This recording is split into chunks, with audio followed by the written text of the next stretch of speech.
क्योंकि ये गुरु आश्रम है, अगर यहाँ आप नहीं जानेंगे तो कहीं नहीं जान पाएंगे। पहला दर्शन मीमांसा दर्शन, दूसरा दर्शन, पहला दर्शन सांख्य दर्शन, दूसरा योग दर्शन, तीसरा न्याय दर्शन, चौथा मीमांसा दर्शन, पांचवा वैशेषिक दर्शन और छठवां वेदांत दर्शन। ये 6 दर्शन हमारे वेदों से उत्पन्न होते हैं। ये दर्शन क्या है? दर्शन मतलब हम कहते हैं कि हम गुरु जी के दर्शन के लिए जा रहे हैं। दर्शन माने जा करके प्रत्यक्ष अपनी आंखों से देखना।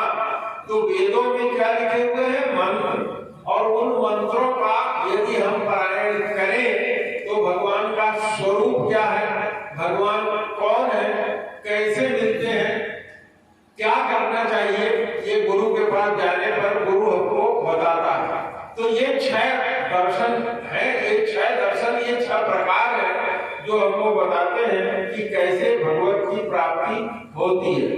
तो जो श्रीमद् भागवत पुराण हम लोग सुन रहे हैं, ये वेदांत दर्शन का हिस्सा है। 6 दर्शन में सबसे अंतिम दर्शन जो सबसे अंत में आया था, जिसको वेद व्यास जी ने प्रतिपादित किया था, यह है वेदांत दर्शन।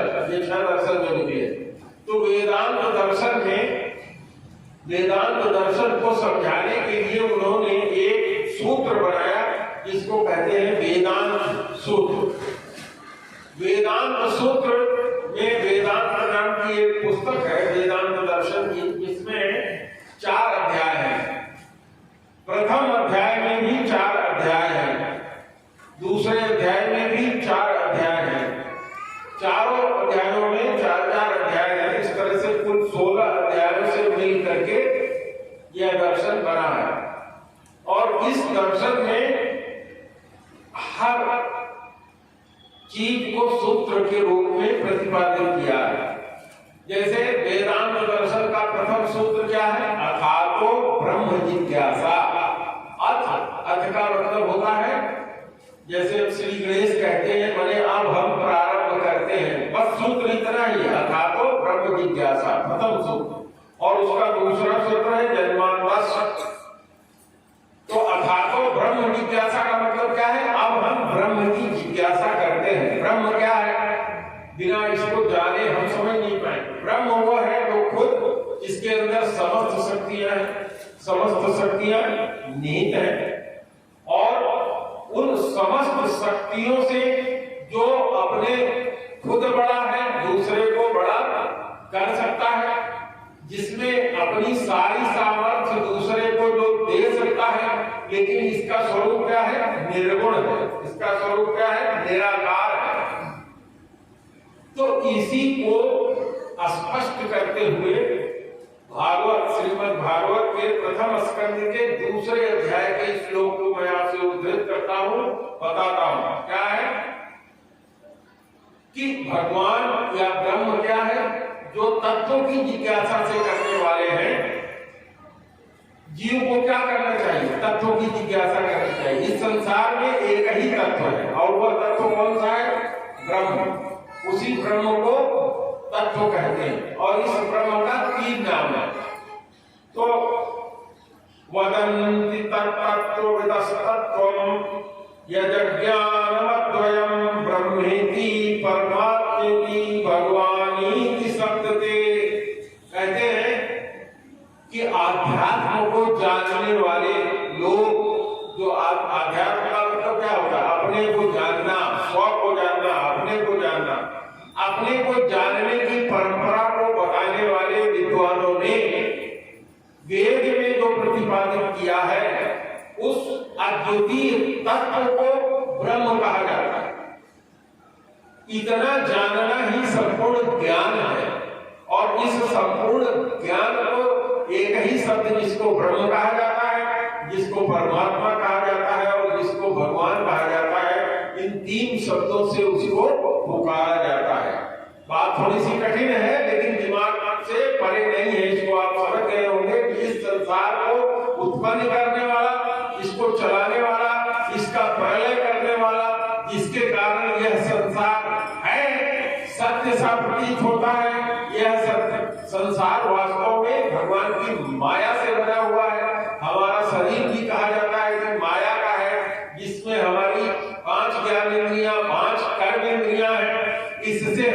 संसार को जानते बूझते समझते हैं, खाते पीते चलते रहते हैं और 84 लाख इसमें योनियां हैं। इस योनि में मनुष्य का शरीर ही एक ऐसा एकमात्र शरीर है जिससे हम जान सकते हैं कि हम कौन हैं, हमको किसने पैदा किया है। आखिर कोई तो है जिसके कारण दिन होता है, जिसके कारण रात होती है, जिसके कारण ये धरती चलती है, ये ब्रह्मांड जीवित है, ये चल रहे हैं और कहते हैं एक कल्प तक ये इसी तरह से चलता रहता है। तो कोई तो इसके पीछे है, इसकी उत्पत्ति को करने वाला, इसको चलाने वाला, इसका नाश करने वाला, सारी चीजों को प्रवर्तित करने वाला, जिसके भय से ये सूर्य तपता है, ये हवा चलती है, जिसके भय से ये पृथ्वी चलती रहती है, जिसके भय से ये पृथ्वी रक्त कर रहा है, जिससे हमको अन्न इत्यादि वृक्ष पौधे उत्पन्न होते हैं, जिसने हमको उत्पन्न किया है। अंडे से उत्पन्न हुआ तोता, तोते से अंडा उत्पन्न हुआ, लेकिन वो कौन था जिसने तोते के पहले अंडे को उत्पन्न किया कि तोते को उत्पन्न किया? तो कहते हैं इस प्रश्न का उत्तर वही है कि जिसने उत्पन्न किया उसी को भगवान कहते हैं। जब वो सगुण स्वरूप में होता है, 3 गुणों के अंदर होता है, सतोगुण रजोगुण तमोगुण के अंदर होता है, तो इसको भगवान कहते हैं। और यही जब पूर्ण व्यक्त अवस्था में नहीं होता है, विष्णु के स्वरूप में होता है, क्षीर सागर में निवास करता है, जो नाना प्रकार के अवतार ग्रहण करके इस समस्त संसार के लोगों को ज्ञान बताने के लिए अपने स्वयं मनुष्य शरीर में, सूकर के शरीर में, मछली के शरीर में, नरसिंह के शरीर में, ब्राह्मण के रूप में, क्षत्रिय राम के रूप में नाना प्रकार से अवतार लेकर के इस तरह के जीवों को चलने का इसने मार्ग बताया है, जिसको भगवान शब्द से कहते हैं, जो तीनों गुणों के अंदर स्वयं आता है और करके दिखाता है, जो परमात्मा के रूप में क्षीर सागर में विष्णु के रूप में निवास करता है और निर्गुण निराकार के रूप में जिसको ब्रह्म कहते हैं। तत्व को जानने वाले यही कहते हैं कि वह परब्रह्म ही, वह भगवान ही, वह परमात्मा ही परम तत्व है। तो जो ग्रंथ लिखा गया जिसकी मैं चर्चा आपसे कर रहा था, और वेदांत दर्शन लिखा गया, उस वेदांत दर्शन का प्रथम सूत्र था जन्मांतस। भगवान जो है क्या होता है, जन्म लेता है। पहला शब्द क्या, पहला सूत्र क्या था, अथातो ब्रह्म जिज्ञासा। उसका दूसरा सूत्र क्या है, जन्मांतस। तो यहाँ जो श्रीमद् भागवत की का शुरुआत का प्रथम श्लोक है, वो श्लोक ही यही कहता है, जिसका जन्म मनुष्य के रूप में जिसने जन्म लिया, जिसका शरीर मनुष्य सा दिखाई पड़ता है लेकिन कैसा है, चिदानंद है, जिसके कारण यह सारा संसार सत्य सा प्रतीत होता है। जैसे जल के अंदर थल, थल के अंदर जल दिखाई पड़ता है, और जैसे मरुस्थल में हरिण दौड़ता रहता है पानी के लिए, और जब नजदीक जाता है, जाने के बाद उसे प्रतीत होता है कि यहाँ भी जल नहीं है। या सत्यता से जड़ माया भास सत्य इव मोह सहाया, वह जिसको नेत नेत कहते लोग कहते हैं, उसको नेत नेत कहते जब कहते हैं तो वो ब्रह्म का सूचक होता है। जब अपनी शक्तियों को बढ़ा करके वो क्षीर सागर में निवास करता है तो उसको भगवान कहते हैं विष्णु का स्वरूप। और वही जब नाना प्रकार के अवतार धारण करता है तो उसको भगवान कहते हैं। तो जिसके अवतार ग्रहण करने से इस संसार की उत्पत्ति हुई, यह चल रहा है, जिसने इस संसार को, जो इस संसार के प्रलय का कारण बनता है, जिसके कारण ही यह संसार चल रहा है, जिसके कारण यह संसार स्थित है, जिसके कारण यह संसार चल रहा है, जिसके कारण इस संसार का प्रलय होता है, क्योंकि वो इस संसार में कुछ है नहीं। जितनी भी चीजें दिखाई पड़ रही है सब उसी का स्वरूप है। मिट्टी है वो भी उसी का स्वरूप है, वृक्ष है उसी का स्वरूप है, हम आप हैं उसी के स्वरूप है। जितनी भी चीजें हैं कोई ऐसी चीज नहीं है जहां उसकी सत्ता नहीं है। जो चेतन है उसमें भी वही है, जो अचेतन है उसमें भी वही है, जिसको कोई और प्रकाशित नहीं करता, जो स्वयं प्रकाशित है, जिसके प्रकाश से जड़ चीज भी जीवत प्रतीत होती है, वो उस परम तत्व को कहते हैं जिसने जन्म धारण करके इस संसार को चलाया। उसके जन्म के बारे में कथा प्रारंभ की जाती है। यह इस श्लोक का इस तरह से इसका अर्थ होता है। जैसे सूर्य की रश्मियों में जल का, मैंने आप लोगों से उस पर चर्चा किया, दोबारा चर्चा करने की आवश्यकता नहीं है। इसके बाद अगले श्लोक की चर्चा करते हैं। अगला श्लोक इसका है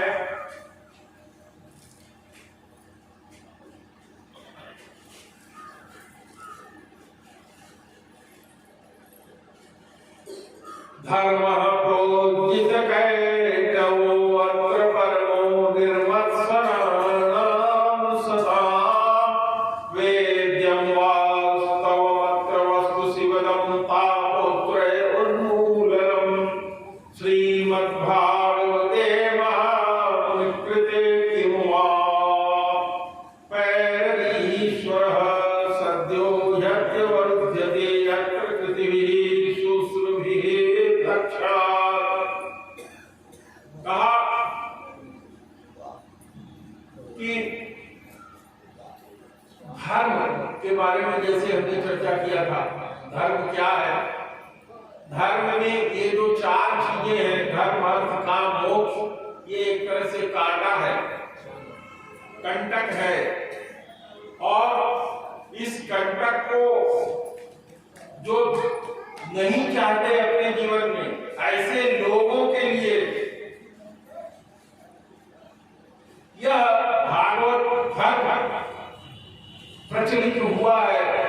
और जिसका नाम लेने मात्र से ही जो जीव के हृदय में आकर के निवास कर लेता है, अर्थात वह श्री कृष्ण जो अपने नाम में ही समाहित है, जो अपने गुण में समाहित है, अपने लीला में समाहित है, अपनी कथा में समाहित है, अपने परिकरों में समाहित है। इन छह में से किसी को भी यदि आप चुनते हैं, नाम गुण लीला धाम और परिकर, कोई भी अगर आप चुनते हैं, तो कथा रस है।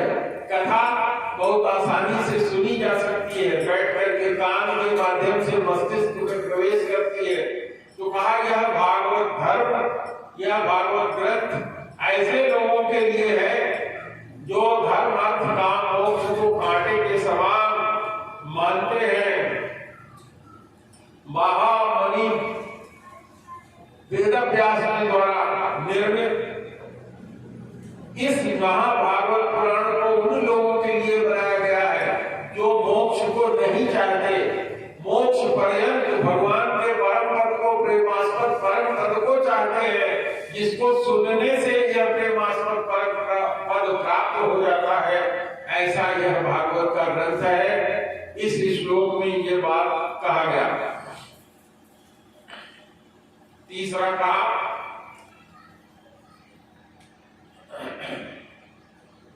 इस भागवत ग्रंथ में है क्या?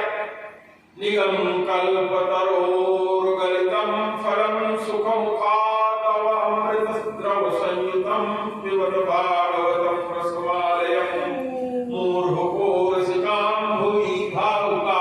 रस के जो भुवि होते हैं, रस जब आप जाते हैं अयोध्या में या जब आप जाते हैं मथुरा में, तो वहां देखते हैं जैसे बिहारी जी ने ये कहा है कि ज्यों ज्यों डूबे श्याम रंग त्यों त्यों उज्ज्वल होए।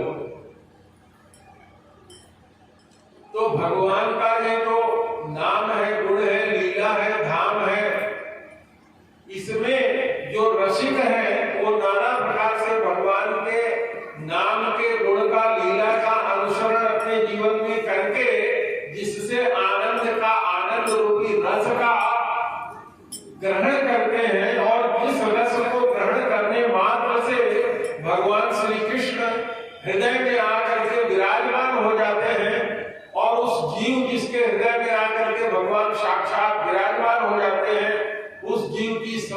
इहलोक और परलोक की समस्त इच्छाओं को पूर्ण कर देते हैं, ऐसे भगवान को नमस्कार है। तो इस कथा की भी शुरुआत नैमिष क्षेत्र से ही होती है। नैमिष क्षेत्र में आपने सुना सूत जी वहां आते हैं, 88,000 ऋषि लोग 10,000 वर्ष का यज्ञ प्रारंभ करते हैं। नैमिष क्षेत्र क्या है ये मैंने आप लोगों को बताया। वहां आकर के वो लोग बैठ करके सूत जी से पूछते हैं। सूत जी उनको बताते हैं और कहते हैं कि हे ऋषियों, आप लोग सुनिए, वह भक्ति और केवल भक्ति जब किसी जीव के हृदय में भगवान के नाम गुण लीला धाम का स्मरण करके निवास करने लगती है, तो वह भक्ति जीव को, यहाँ तक कि भगवान को भी जीव के भक्ति अपने बस में कर देती है। जीव केवल उस भक्ति के माध्यम से भगवान को अपने बस में कर लेता है। तो उन मुनियों ने, जैसा मैंने आपसे चर्चा किया, यही पूछा था कि कलयुग के जीवों के लिए कोई ऐसा उपाय बताइए। तो सूत जी ने कहा कि भगवान वासुदेव की भक्ति करने से सत्व, रज और तम जो प्रकृति से उत्पन्न गुण है वो सबके सब समाप्त हो जाते हैं। इसलिए जीव को ये चाहिए कि सब कुछ छोड़ करके भगवान के भक्ति के लिए प्रयास करें। और इस भक्ति के लिए कैसे प्रयास करें, क्या करें, ये इस भागवत की समस्त कथाओं में आप देखेंगे कि किस तरीके से एक एक कथा के माध्यम से सारी चीजें प्रकट की गई हैं। जब ध्यान से आप इसको सुनेंगे, आप भक्ति की परिभाषा करते हुए उन्होंने क्या कहा कि भक्ति क्या होती है। कहा कि जो मुमुक्षु लोग हैं उनको भगवान के नाम गुण स्मरण पूजा लीला इसका अनुसरण करके भगवान से कुछ मांगना नहीं चाहिए। और ये नहीं कि भक्ति एक बार हमने शुरू किया और आज किया, 2 घंटे 4 घंटे और कल 1 घंटे भी नहीं किया, 1 मिनट भी नहीं किया। तो कहा भक्ति कैसी होनी चाहिए, अहैतुकी होनी चाहिए। भक्ति का लक्षण बताया। अहैतुकी का मतलब कि भगवान की भक्ति हम कर रहे हैं तो ये नहीं कि जाकर के कहें हे गुरु महाराज, हे हनुमान जी महाराज, हमारी मनोरथी पूरी हो जाएगी, तब हम आपको आकर के 5 किलो लड्डू या 5 रुपए का प्रसाद या 2 रुपए का ये चीज चढ़ाएंगे, पता था जब पूर्ण हो जाएगी। तो कहा इसके लिए भक्ति नहीं की जानी चाहिए। भक्ति कैसे करना चाहिए, जिसमें अहैतुकी होनी चाहिए। भक्ति अहैतुकी होनी चाहिए, बिना किसी हेतु के, बिना किसी कार्य के, बिना किसी इच्छा के, बिना किसी याचना के भगवान की भक्ति होती है। जो हृदय में भगवान के नाम गुण लीला धाम, उनके परिकर, उनके स्मरण, उनके नामों के कीर्तन से हमारे अंदर जो भाव उत्पन्न होता है उसी को कहते हैं भक्ति। किंतु यह भक्ति इसलिए नहीं की जाना चाहिए कि मेरा अमुक अमुक अमुक भावना उत्पन्न हो जाए, और यह भक्ति निरंतर करनी चाहिए, इसका कोई फल मांगना नहीं चाहिए। इस तरह से सूत जी ने समझा करके नैमिषारण्य में 88,000 ऋषियों को समझाया। तो विषय काफी गंभीर हो गया। एक सुंदर सा भजन सुना दीजिए लोगों को। Hare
सुनो दुर्लभ यह ग्रंथ गावा।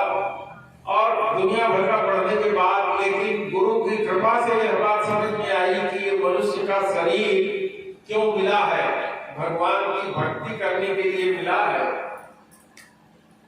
इस मनुष्य शरीर से ही हम भगवान की भक्ति कर सकते हैं। मनुष्य का सबसे हितकारक अगर कोई कार्य है तो भगवान की भक्ति है। इसीलिए कहा सूत जी ने नैमिष क्षेत्र में सवय पुंसा परो धर्मो यतो भक्ति रक्षोक्षजे अहेतुक्य अप्रतिहता यथात्मा संप्रसीदति।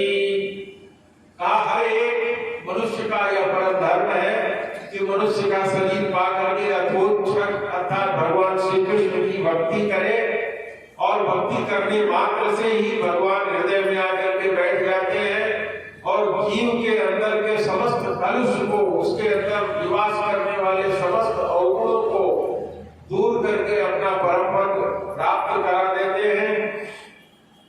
इस कथा को बताते हुए आगे बताया कि भगवान ने अपने भक्तों के उद्धार के लिए ही नाना रूप धारण करके इस संसार में आए। भगवान को जब संसार में मनुष्य के उत्पत्ति और संसार के उत्पत्ति का विचार आया तो सबसे पहले उन्होंने ब्रह्मा को पैदा किया, ब्रह्मा के रूप में अवतरित हुए। ब्रह्मा के बाद ब्रह्मा जी ने सृष्टि को चलाने के लिए अपने मानस पुत्रों की उत्पत्ति किया। सनंदन सनत कुमार का तीसरा अवतार भगवान ने नारद जी के रूप में लिया। इस तरीके से भगवान ने राम के रूप में, कृष्ण के रूप में, परशुराम के रूप में, मत्स्य के रूप में, कछुआ के रूप में, कूर्म कछुआ के रूप में, नरसिंह के रूप में कुल 24 अवतार ग्रहण किया। इसी 24 अवतारों की कथा श्रीमद् भागवत में आपको जगह जगह मिलेगी, जिसमें प्रमुख अवतार पूर्ण अवतार श्री कृष्ण के रूप में है, जिसमें केवल नाना लीला करने के लिए ही भगवान ने अपने स्वरूप को ही राधा और कृष्ण के विग्रह के रूप में स्थापित किया। राधा और कृष्ण के रूप में वो उत्पन्न हुए। महर्षि वेदव्यास की वो बहुत ही असंतोष अपने ऊपर हुआ था। सारे 18 पुराण, सारे वेदों का 4 अंग, उपनिषद, वेदांत सब कुछ बांटने के बाद भी उनके मन में बहुत ज्यादा असंतोष था। वेदव्यास जी भी भगवान के अवतार ही कहे जाते हैं और भगवान वेदव्यास जी ने अपना स्थान नारायण अवतार में, नर नारायण अवतार में विशालापुरी, जहाँ बद्रीनाथ जी का अवतार है वहां है, जहाँ नर नारायण के रूप में अवतार लेकर के आज भी वो तपस्या कर रहे हैं। और एकमात्र वो मंदिर है, आप लोग जो गए होंगे बद्रीनाथ जी में, उसमें वेदव्यास जी का ही स्वरूप वहां स्थापित है, नारायण अवतार। जहाँ माता लक्ष्मी मंदिर में भगवान के साथ स्थान नहीं पाई है। अगर आप वहां जाएंगे तो वहां गर्भकुंड है और माता लक्ष्मी की मूर्ति मंदिर के बाहर अलग किनारे स्थित है। आप लोगों में से कोई गया होगा बद्रीनाथ, कोई गया है? तो वहां जब आप जाएंगे तो आप देखेंगे वहां भगवान वेदव्यास का बेर खाकर के जब भूख लगती थी तो हमारे आपके जन कल्याण के लिए केवल बेर खाते थे। वो बेर खा करके उन्होंने सारे पुराण और उपनिषद लिखने के लिए भगवान गणेश को लेखक के रूप में स्थापित किया और अपने बोलते रहते थे। तो भगवान के उस नारायण अवतार का स्थान वहां है। वेदव्यास जी के इस असंतोष को दूर किया नारद जी ने आकर के, और नारद जी ने कहा कदाचित भगवान के साथ कृष्ण के अवतार के रूप में उनके साथ रहते हुए भी आप उन्हें पहचान नहीं पाए। आपने जितने भी ग्रंथ लिखे हैं सभी ग्रंथों में आपने धर्म की स्थापना, स्वर्ग कैसे जाए, कौन सा कर्म पाप कर्म है, कौन सा कर्म पुण्य कर्म है, इसी की स्थापना किया, जिसमें जीव फंस के आवागमन के बंधन में ही बना रहता है। इसलिए आपके मन को संतोष नहीं हो रहा है। नारद जी ने कहा, हे महामुने,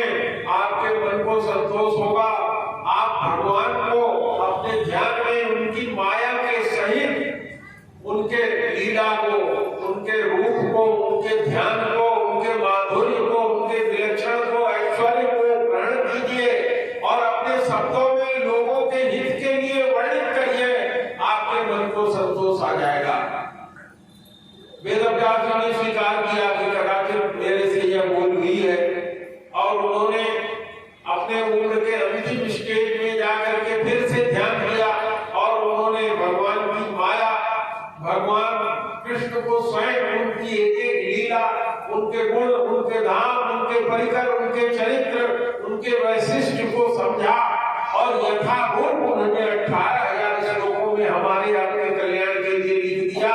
और उसमें उन्होंने यह भी लिखा कि भगवान श्री कृष्ण ने जाते समय उद्धव से कहा कि हे उद्धव, जब मैं जा रहा हूं तो इसी श्रीमद् भागवत में मैं स्वयं मूर्त रूप से, अमूर्त रूप से उसमें मैं स्थापित रहूंगा। मेरे बाद यह भागवत, श्रीमद् भागवत ग्रंथ ही मेरा रूप समझा जाएगा। इसके श्रवण से लोगों का वह उद्धार होगा जो मेरे इस धरती पर रहने से हुआ था।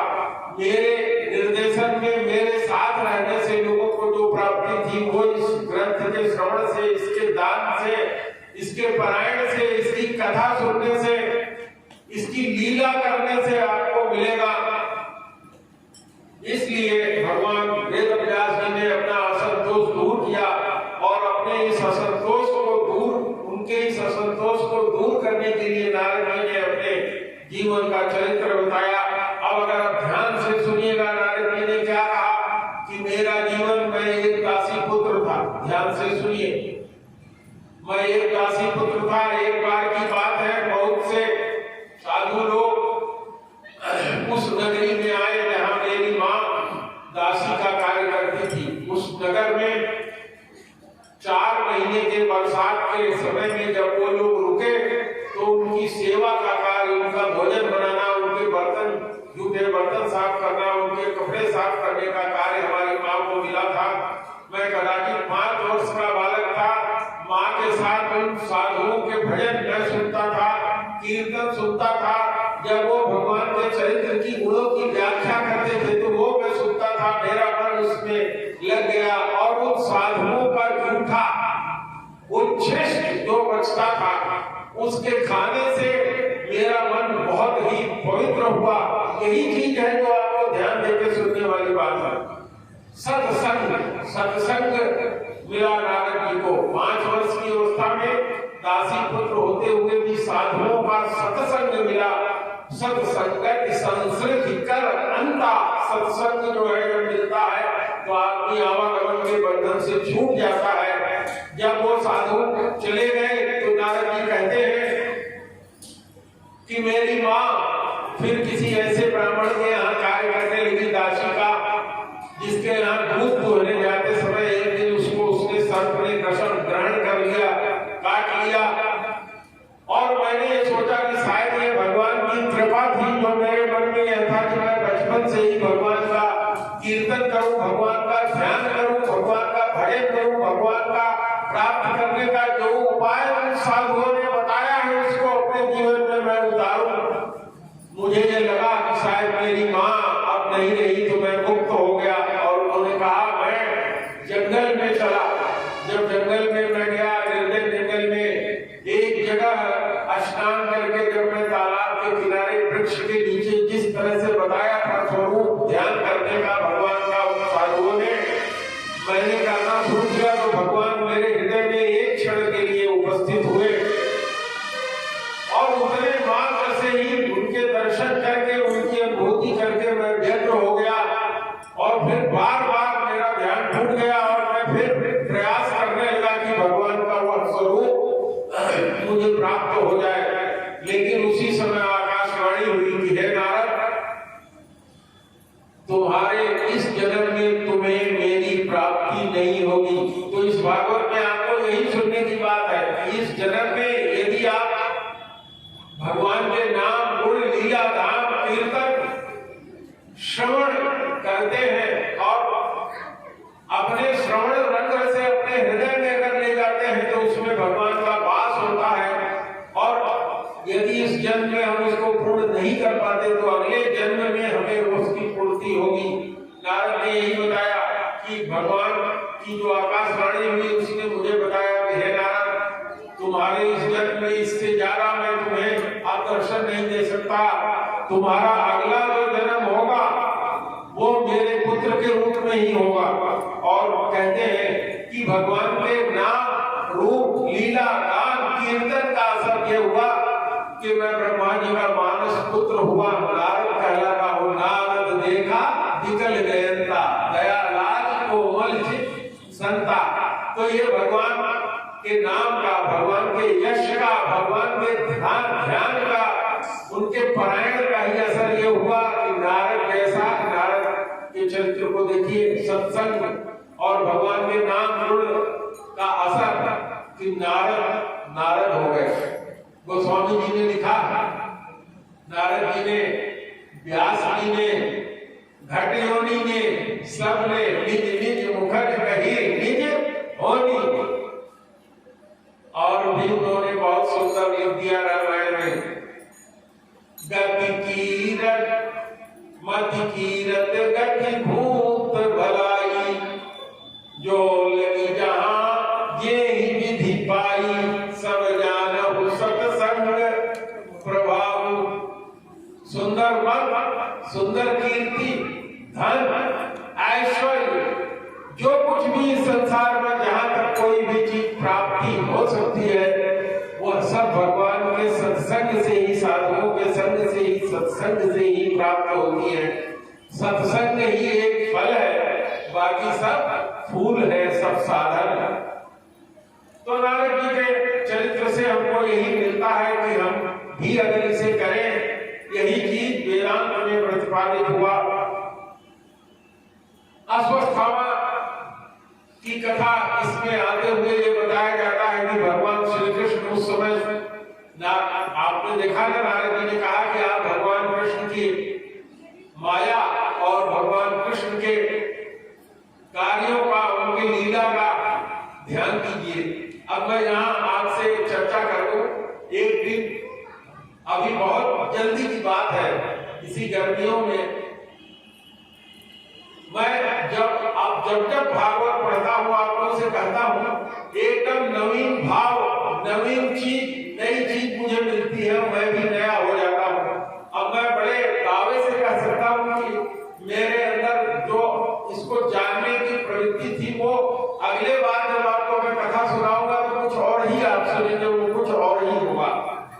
तो नित्य नित्य नूतन होता जाता है, नए नए भाव, नई नई चीजें मिलती जाती हैं। और मेरे मन में भी हुआ कि भगवान का दर्शन और भगवान की माया दोनों को उन्होंने अपने ध्यान में देखा, तो मेरे मन में आया कि भगवान का नाम गुण लीला धाम मैं करता हूँ, भगवान की माया कैसे उन्होंने क्या देखा था।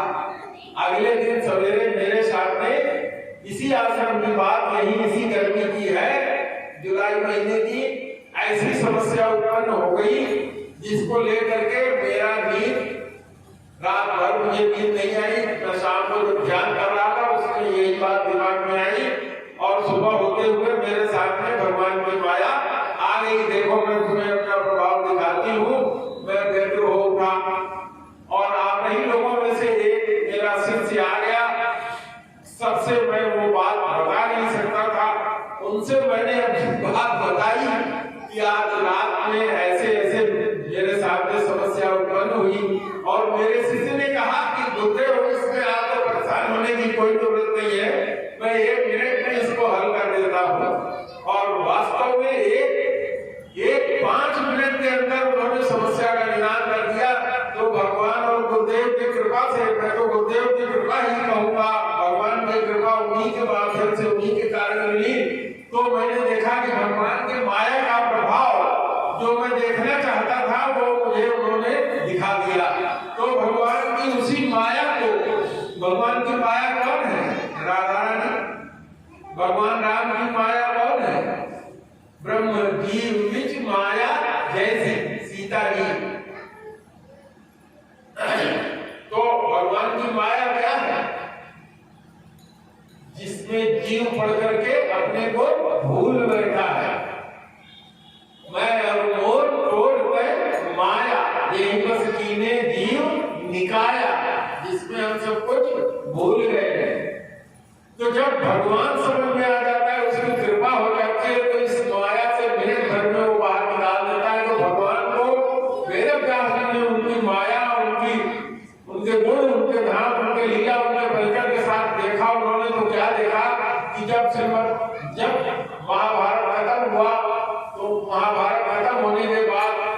दुर्योधन की का कवर टूटा हुआ था, बड़ा वर्ण अवस्था में था, उसको वरदान था कि जब तुम्हारे मन में हर्ष और अमर्ष, हर्ष माने प्रसन्नता, अमर्ष माने दुख, जब दोनों एक साथ उत्पन्न होगा तब तुम्हारी मृत्यु होगी। इस अवस्था में वो बैठा हुआ था, तब तक अश्वत्थामा जाता है, उसने कहता है कि महाराज आप मुझे तिलक कर दीजिए, आपने मुझे अपना सेनापति नहीं बनाया, मैं कुछ समय में ही आपको विजय दिला दूंगा। अपने खून से उसका तिलक कर देते हैं। वो जाता है और जाकर के अर्जुन भीम जिस शिविर में सोए हुए थे उसमें जाता है और उस पर सोए हुए लोगों को अर्जुन भीम नकुल सहदेव समझ करके मार डालता है और उनका सर लेकर के आता है, दुर्योधन को दिखाता है। दुर्योधन कहता है मुझे भीम का सर दे दो। जैसे वो भीम का सर देता है, उसने अपने मुट्ठी में पकड़ के दबाया और वो जब चूर चूर हो गया तो दुर्योधन ने कहा तूने तो मेरे खानदान को नष्ट कर दिया। बहुत दुख उसको उत्पन्न हुआ। पहले तो उसे हर्ष हुआ कि इसने सबको मार डाला, सोते में ही सही, और जब देखा उसने तो कहा अरे ये तो भीम का बेटा है। 5 ये पुत्र बचे थे जो जिससे खानदान आगे चलने वाला था, वो भी तुमने खत्म कर दिया। उससे अमर्ष, उसको दुख उत्पन्न हुआ, इससे उसकी मृत्यु हुई। अश्वत्थामा भाग गया। जब अर्जुन भीम नकुल सहदेव इनको लेकर के भगवान बाहर गए हुए थे, जब अगले दिन सवेरे लौटते हैं तो द्रौपदी रोते हुए कहती है कि देखो मेरे पुत्रों का ये हाल हो गया। अर्जुन ने बिना जाने प्रतिज्ञा किया कि जब तक इस कृत्य करने वाले को मैं पकड़कर उसका वध नहीं कर दूंगा तब तक मैं अन्न जल ग्रहण नहीं करूंगा। भगवान ने कहा अर्जुन तुम्हें इस तरह की प्रतिज्ञा बिना सोचे नहीं करना चाहिए, तुम जानते हो किसने ऐसा किया। तो उसने पूछा भगवान से, भगवान ने बताया कि तुम्हारे गुरु के पुत्र ने यह किया है, अश्वत्थामा के द्वारा किया हुआ है। और अश्वत्थामा भागता जा रहा है, रथ लेकर के भगवान अर्जुन के साथ जाते हैं। और अश्वत्थामा ने जब देखा कि आ रहे हैं तो उसने ब्रह्मास्त्र का प्रहार किया। जब अर्जुन को लगा कि मैं जला जा रहा हूं तो अर्जुन ने पूछा भगवान से कि हे प्रभु आप मेरे साथ हो, और अभी थोड़ी देर पहले तक तो बिल्कुल शीत ऋतु जैसा प्रतीत हो रहा था, ये क्या है तो मुझे जलन महसूस हो रही है। भगवान ने ध्यान करके बताया अश्वत्थामा ने ब्रह्मास्त्र का प्रयोग किया है। लेकिन हे अर्जुन, अश्वत्थामा ब्रह्मास्त्र चलाना तो जानता है, उसको समेटना नहीं जानता। तो तुम अपना ब्रह्मास्त्र चलाओ, क्योंकि तुम्हारे गुरु द्रोण ने तुमको दोनों विद्या दी है, इसको चलाने की भी और इसको समेटने की भी। अपना पुत्र होते हुए भी द्रोणाचार्य ने इसको अश्वत्थामा को वो विद्या नहीं दिया है, क्योंकि वो जानते थे कि इसका दुरुपयोग करेगा। तो अर्जुन ने ब्रह्मास्त्र का प्रयोग किया और फिर समेट करके उसको वापस बुला लिया और दौड़ा कर अश्वत्थामा को पकड़ लिया। जब घर ले आया तो द्रौपदी ने कहा कि इसे छोड़ दो, क्योंकि इसके पिता का तुमने पहले ही हत्या कर दिया है। इसकी माँ द्रोणी इसी को लेकर के जिंदा है। मेरे 5 पुत्रों को मरने से जो दुख मुझे हुआ है वो मैं भोग रही हूँ। गुरु पुत्र की हत्या तो मत करो। भगवान ने टेस्ट करने के लिए अर्जुन से कहा हे अर्जुन तुमने तो प्रतिज्ञा किया है, भीम तुमने प्रतिज्ञा किया है कि इसका सर ही उतार लोगे। तो अर्जुन भी कहने लगे महाराज अब मेरे समझ में नहीं आ रहा है मुझे क्या करना चाहिए। भगवान कृष्ण ने कहा कि किसी व्यक्ति का यश भूमिल कर देना, उसकी कीर्ति को समाप्त कर देना, उसके गुण को मोड़ लेना ही उसकी मृत्यु के बराबर होता है। तो भगवान की परीक्षा में जब ये लोग पास हुए तो भगवान ने बताया तो अश्वत्थामा का बाल मोड़ दिया और उसके मस्तक में जो मणि थी उसको भीम ने तलवार से निकाल लिया। अश्वत्थामा निस्तेज हो गया, लेकिन अश्वत्थामा को तब तक ज्ञात हो गया था कि उत्तरा के गर्भ में एक बच्चा पल रहा है।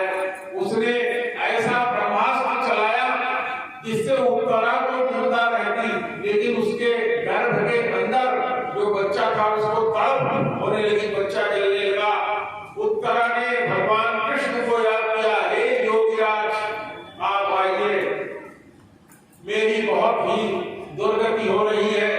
भगवान उसी समय अंगुष्ठे का रूप धारण करके चतुर्भुज रूप में उसके गर्भ में प्रवेश किया भगवान ने, और वहां गर्भ में उन्होंने परीक्षित की रक्षा किया। तो हम लोग 2 मिनट भगवान के नाम, ऐसे भगवान के नाम का गुण कीर्तन हम लोग नहीं करते, आपसे नहीं, मैं ही कराऊंगा, ये लोग करेंगे। श्री कृष्ण गोविंद हरे मुरारे, हे नाथ नारायण वासुदेवा।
भागवत और रामायण के अर्थ करने वाले आप लोग जानते हैं उनका नाम, उन्होंने भी अपने जीवनी में लिखा है कि अश्वत्थामा से उनकी मुलाकात हुई।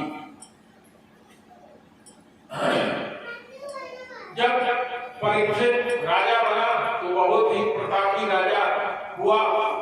अर्जुन को जब पता चला कि भगवान संसार छोड़कर चले गए हैं, पता करने के लिए उनके बड़े भाई ने युधिष्ठिर ने भेजा था। वही अर्जुन जब भगवान के द्वारिका में पहुंचे तो भगवान द्वारिका को छोड़ करके जा चुके थे, भीलों ने कब्जा कर लिया था। कुछ रानियों ने, जो रानियां भगवान की थी, उन्होंने अग्नि में प्रवेश किया। कुछ रानियों ने, जो रानियां दाऊद की थी, उन्होंने, और बहुत सी रानियों ने अग्नि में प्रवेश कर लिया। लेकिन बहुत सी रानियों को, धन को भी हरण करते हुए ले जा रहे थे। गांडीवधारी अर्जुन ने ललकारा, लेकिन भगवान के न होने के कारण वो गांडीव का तमंचा, गांडीव को चढ़ा नहीं सके। उसका धनुष बाण को चलाने के लिए जो धनुष पर बांधा जाता है रस्सी, वो उसको दबा के बांध नहीं पाए। और देहात क्षेत्र में कथा कहते हैं कि भीलन हरली रानियां, वही अर्जुन वही बाण। तो समय बलि, मनुष्य बलि नहीं होता है, समय हो बलवान। और उसमें आगे भी है कि भगवान के चले जाने के कारण अर्जुन बलहीन हो गए। जब वो लौट करके आए तो पांचों भाई उनके स्वर्गारोहण को कर गए और परीक्षित जी को साम्राज्य का अधिपति बना दिया। परीक्षित जी बहुत ही प्रतापी राजा हुए। जब दिग्विजय के लिए निकले तो एक दिन उन्होंने देखा, जब वो दिग्विजय के लिए जा रहे थे तो उन्होंने देखा कि एक राजपुरुष मुकुट धारण किए हुए है। वेश तो उसका राजाओं जैसा है, लेकिन कृत्य उसका बहुत ही गिरा हुआ है। 3 पैर का एक बैल है, उसको मार रहा है, गाय की पिटाई कर रहा है अकारण। उन्होंने रोका, तुम कौन हो? उसने कहा, मैं कलयुग हूँ, भगवान श्री कृष्ण जा चुके हैं, इसलिए द्वापर खत्म हो गया। उन्होंने तलवार निकाल लिया कलयुग को मारने के लिए। कलयुग ने हाथ जोड़ करके कहा, महाराज आप भौरे के जैसे बुद्धग्राही हैं, भगवान की बनाई हुई व्यवस्था है। पहले सतयुग आता है, त्रेता आता है, द्वापर आता है, कलयुग हमारा समय अब आ गया है। तो अगर आप मुझे भुगतने नहीं देंगे तो कैसे काम चलेगा? और कलयुग ने यह भी कहा कि प्रभु मेरे अंदर सारे अवगुण ही नहीं है, बहुत से गुण हैं। उसने अपने गुणों का वर्णन किया कि कलयुग मेरा जो समय आया है इसमें मनुष्य की उम्र कम होगी, मनुष्य के अंदर धर्म परायणता नहीं होगी, मनुष्य के द्वारा किया हुआ मानस पुण्य तो पुण्य होगा, लेकिन मन से सोचा हुआ पाप उसको पाप नहीं मिलेगा। लंबे लंबे यज्ञ, लंबे लंबे उपवास, लंबे लंबे कार्यक्रम, लंबे लंबी चीजें मनुष्य कर नहीं पाएगा, क्योंकि उसकी आयु थोड़ी होगी, धन कम होगा, उसका यश कम होगा, बुद्धि उसकी कम होगी। लेकिन महाराज केवल भगवान के नामों का जप करके मनुष्य इस संसार का खान पा लेगा। भगवान के नाम का गुण इतना अपरंपार होगा मेरे समय में कि जीव भगवान के नाम का स्मरण कर लेने मात्र से ही मुक्त हो जाएगा। परीक्षित ने देखा कि कलयुग का केवल दुष्प्रभाव ही नहीं है, उन्होंने कलयुग को छोड़ दिया। कलयुग ने कहा कि महाराज हमको स्थान दीजिए, उन्होंने कलयुग को 4 स्थान दिया, जहाँ पाप होता हो, जहाँ वेश्यावृत्ति होती हो, जहाँ जुआ होता हो, जहाँ मद्यपान होता हो, वहां तुम निवास करो। कलयुग ने हाथ जोड़ करके कहा कि महाराज इतना ही नहीं है, मैं आपको ये भी बता देना चाहता हूँ कि जो गाय आपने देखी है उसके 3 पद, धर्म का पद, सत्य का पद, आचरण का पद समाप्त हो चुका है। लेकिन महाराज हमारे कलयुग के समय में आरती की तैयारी आप लोग कर लीजिए। कलयुग में, कलयुग सब नहीं आन युग, जो नर कर विश्वास के निकेन विधि दीने दान करे कल्याण। कलयुग ने समझाया कि हे परीक्षित महाराज, कलयुग में धर्म के जो 4 पद हैं, 3 पद समाप्त हो चुके हैं, लेकिन यदि कोई व्यक्ति कोई भी बहाना बना करके दान दे तो दान देने मात्र से व्यक्ति का कल्याण हो जाएगा। ये निकेन विधि दीजिए, किसी भी प्रकार से दिए। तो मैं तो ये करता हूँ, कभी कभी अपने शिष्यों को जबरदस्ती दान पुण्य करवाता हूँ, ये करो, आ जाओ घर छोड़ करके यहाँ आ जाओ, यहाँ कथा कराओ, बैठो, कुछ पुण्य करो, कुछ दान करो। जबरिया दान, तो जबरिया दान भी कलयुग में कल्याणकारी होता है। बोलिए राधा रानी की जय। तो उसने कहा महाराज कोई और जगह दे दीजिए, तो उन्होंने कहा जाओ आरती की तैयारी करो भाई, 5-7 थालियों में आरती कर लो। 5 बजे तक कथा में बैठना चाहता था, 5:30 हो चुका है। चौहान जी को मैंने कहा 5:30 खत्म करेंगे। चौहान जी ने कहा गुरु जी 5:30 बजे उजाला रहता है, तो सही में उजाला है। कथा तो भगवान की ऐसी है, मेरा कहने से मन भर रहा है, आप लोगों का सुनने से भर रहा है। प्रेम से बोलो राधा रानी की जय। तो उन्होंने कहा कि जाओ मैं तुझे सोने में स्थान देता हूँ, स्वर्ण में। उस स्वर्ण का मुकुट उन्होंने पहना हुआ था, कलयुग के स्वर्ण के मुकुट में चला गया। और जब जंगल में जाते हुए उन्होंने देखा कि एक सभी ऋषि हैं, बैठे हुए हैं, तपस्या कर रहे हैं, इनको प्यास लगी थी, पानी मांगा। इन्होंने देखा कि ये मेरे अवहेलना कर रहे हैं, हम यहाँ के राजा हैं, तपस्वी हैं, सब राजा होते हुए भी तपस्वी हैं, मेरी सुन नहीं रहे, क्योंकि वो ध्यानस्थ थे, समाधि के अवस्था में थे। उनके कलयुग के प्रभाव से उन्होंने मरे हुए सर्प को धनुष के किनारे से उठाकर उनके गले में लपेट दिया। उनके पुत्र सिंही ने श्राप दिया कि हे परीक्षित, जो जैसा करता है वैसा पाता है। तुमने मेरे पिता के गले में सर्प लपेट दिया, तो मेरे पिता के गले में नहीं लपेट दिया, तुमने अपने मृत्यु को बुला लिया है।